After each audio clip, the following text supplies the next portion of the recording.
بسم اللہ الرحمن الرحیم۔ بخاری شریف کی حدیث نمبر 475۔ حضرت عباد بن تمیم اپنے چچا سے بیان کرتے ہیں کہ انہوں نے رسول اللہ صلی اللہ علیہ وسلم کو مسجد میں چت لیٹے ہوئے دیکھا کہ آپ صلی اللہ علیہ وسلم نے اپنی ایک ٹانگ دوسری ٹانگ کے اوپر رکھی ہوئی تھی، اور حضرت عمر رضی اللہ تعالیٰ عنہ اور حضرت عثمان رضی اللہ تعالیٰ عنہ اسی طرح کیا کرتے تھے۔ متخوہ تینوں حضرات اس حدیث شریف کے اندر یہ بیان کیا گیا کہ مسجد کے اندر لیٹنا یا مسجد کے اندر ٹانگ کو پھیلانا۔ اس حدیث پاک سے یہ ثابت ہو رہا ہے کہ جب مسجد کے اندر لوگ نہ ہوں اور نماز کے لیے وقت باقی ہو تو مسجد کے اندر ضرورتاً ٹانگ کو پھیلانا یا لیٹنا یہ جائز ہے، اور پھر چت لیٹنا یہ بھی جائز ہے۔ صحیح مسلم کی روایت ہے کہ جس کے اندر نبی کریم صلی اللہ علیہ وسلم نے چت لیٹ کر ایک ٹانگ کو دوسری ٹانگ پہ رکھ کے لیٹنے سے منع کیا ہے۔ جس حدیث پاک کے اندر حضور نے منع کیا ہے اس کا مطلب یہ ہے کہ اس وقت عمومی طور پہ لوگوں کے پاس کپڑے بھی کم تھے اور تہمت چھوٹا ہوتا تھا، بقدر ضرورت ہوتا تھا، اور جب بندہ چت لیٹے گا اور ایک ٹانگ کو دوسری ٹانگ کے اوپر رکھے گا تو اس سے ران کے کھلنے کا قوی اندیشہ ہوتا ہے،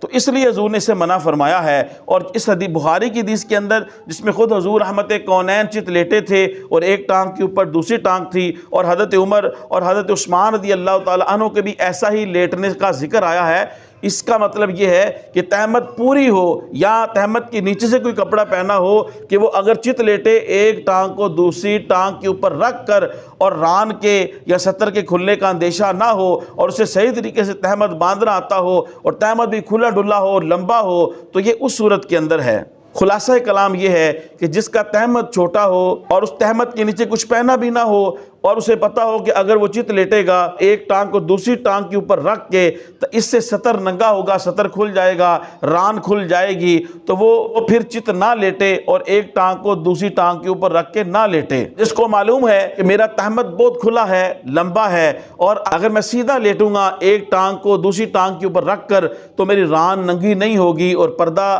نہیں ہٹے گا، یا پھر میں نے تہمت کے نیچے مزید یہ کہ کوئی اور بھی کپڑا پہنا ہوا ہے تو اس کے لیے بھی اجازت ہے، جیسا کہ اس حدیث پاک سے ثابت ہے۔ لہذا دونوں حدیثوں میں کوئی تعارض نہیں۔ شیخ الحدیث علامہ غلام رسول سعیدی صاحب رحمۃ اللہ علیہ نے سونے کے حوالے سے خوبصورت باتیں لکھی۔ آپ نے فرمایا کہ سونے کی 4 قسمیں ہیں۔ ایک ہے چت لیٹنا، یعنی آسمان کی طرف منہ کر کے سیدھا لیٹنا، فرمایا کہ یہ غور و فکر کرنے والوں کا طریقہ ہے۔ دوسرا فرمایا دائیں کروٹ پر سونا، یہ عبادت گزاروں کا طریقہ ہے، کیونکہ اس صورت میں گہری نیند نہیں آتی، اور یہی پیارے نبی صلی اللہ علیہ وسلم کے رات کو سونے کا یہ معمول اور سنت طریقہ تھا۔ اور تیسرا فرماتے ہیں کہ بائی کروٹ پر سونا یہ اتباع حکماء کا طریقہ ہے، کیونکہ اس صورت میں کھانا جلد ہضم ہو جاتا ہے اور جسم کو راحت ملتی ہے۔ چونکہ اتباع طبیبوں حکیموں کا کام یہ ہے کہ وہ جسم کی راحت کا سامان کریں، اس لیے اکثر طبیب جو ہیں وہ بائیں طرف لیٹنے کا کہتے ہیں۔ اور چوتھا ہے منہ کے بل اوندے لیٹنا،